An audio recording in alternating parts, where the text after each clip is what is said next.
പ്രതികളുടെ മുഖം കാണിക്കണമെന്ന് നാട്ടുകാരും വ്യാപാരികളും. സാധിക്കില്ലെന്ന് പോലീസ്. മൈലപ്ര കൊലപാതക കേസ് തെളിവെടുപ്പ് പ്രതിഷേധത്തിനും വാക്കേറ്റത്തിനുമിടയിലായിരുന്നു.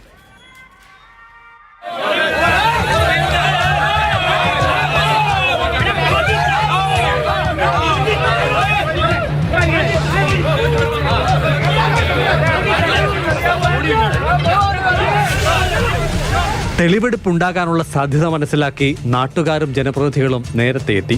പോലീസ് വാഹനങ്ങൾ കണ്ടതോടെ കൂടുതൽ പേർ തടിച്ചുകൂടി. പ്രതികളെ പുറത്തിറക്കിയതോടെ ഏതാനും മിനിറ്റ് ഗതാഗതവും തടസ്സപ്പെട്ടു.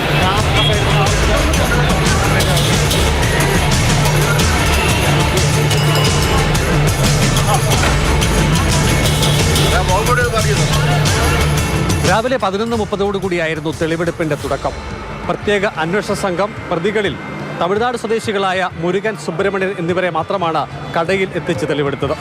ജോർജ് ഉണ്ണുണ്ണി കൊല ചെയ്യപ്പെട്ട കടയ്ക്കുള്ളിൽ പോലീസും പ്രതികളും ഏതാനും ജനപ്രതിനിധികളും മാത്രം. കടയിലേക്ക് വന്നതും 72കാരനെ കീഴ്പ്പെടുത്തി കൊലപ്പെടുത്തിയതും ആഭരണങ്ങളും പണവും കവർന്നതും പ്രതികൾ വിവരിച്ചു.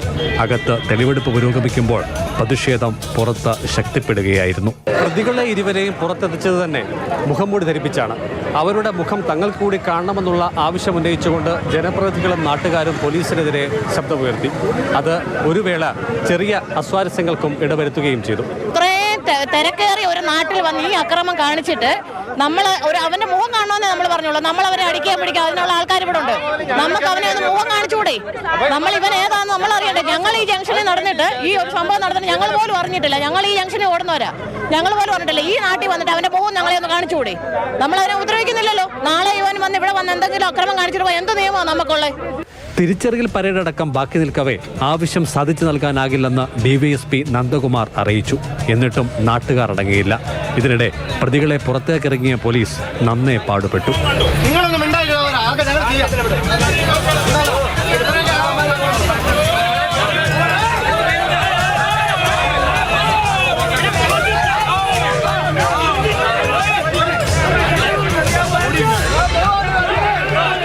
ഒരുപാട് പേര് വിളിച്ച് ഞങ്ങളുടെ സ്വത്തിനും ജീവനും ഉൾപ്പെടെയുള്ള ഭീഷണിയായിട്ട് വരത്തക്ക രീതിയിലുള്ളൊരു ഇതായിരുന്നു. പ്രതികളെ പിടിച്ചതിലൊക്കെ വളരെ ഇതുണ്ട്. കാരണം പെട്ടെന്ന് തന്നെ പ്രതികളെ പിടിക്കാൻ കഴിഞ്ഞു.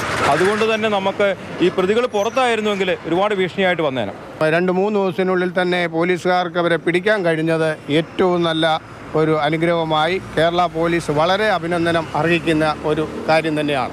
അതേസമയം കൊലപാതക ശേഷം പ്രതികൾ അപഹരിച്ച സ്വർണ്ണമാലയും ലോക്കറ്റും വാങ്ങിയ ജ്വല്ലറിയുടെ നടത്തിപ്പുകാരെ കേസിൽ പ്രതികളാക്കണമെന്ന് ജോർജ് ഉണ്ണുണ്ണിയുടെ മകൻ ആവശ്യപ്പെട്ടു. 6:32 ഈ ജ്വല്ലറി ബില്ലടിച്ചിരിക്കുന്നത്. ആ ബില്ല് ഞാൻ കണ്ടതാണ്. 6:32 മലയാളത്തിലെ എല്ലാ ചാനലുകളിലും ഇത് ഫ്ലാഷ് ന്യൂസ് കാണിക്കുന്നുണ്ട്. ഞാൻ പറയുന്നുണ്ട് അദ്ദേഹത്തിൻ്റെ കഴുത്തിൽ ഇത്രയും തൂക്കമുള്ള മാലയുണ്ട്, അത് കഴുത്തിലുണ്ടോ ഇല്ലയോ എന്ന് ഞാൻ കണ്ടിട്ടില്ല എന്നും ഞാൻ പറയുന്നുണ്ട്. അപ്പോഴും ഇവർക്ക് ഈ മാല ശ്രദ്ധിക്കാമല്ലോ. നമ്മളിപ്പം പൈസ കൊണ്ടു ചെന്നാൽ അവർ നമുക്ക് നമ്മുടെ പാൻ കാർഡും നമ്മളില്ലെങ്കിൽ അക്കൗണ്ട് ട്രാൻസ്ഫർ ചെയ്ത് നമ്മൾ 50,000 രൂപകൾ ട്രാൻസാക്ഷൻ നടത്താൻ സാധിക്കുകയുള്ളൂ. ഇവർ ഈ 3 ലക്ഷത്തോളം രൂപ ക്യാഷ് കൊടുക്കുന്നത് എങ്ങനെയാ? ഒരു രേഖയില്ലാതെ ഇത്രയും പൈസ കൊടുക്കുന്നത് എങ്ങനെയാ? കൃത്യത്തിന് ശേഷം പ്രതികൾ അപഹരിച്ച CCTVയുടെ ഹാർഡ് ഡിസ്ക് കണ്ടെത്താൻ ശ്രമം തുടരുകയാണ്. അച്ചൻകോവിലാറ്റിൽ വലഞ്ചൂടി ഭാഗത്ത് മുങ്ങൽ വിദഗ്ധരുടെ സഹായത്തോടെയായിരുന്നു നീക്കങ്ങൾ.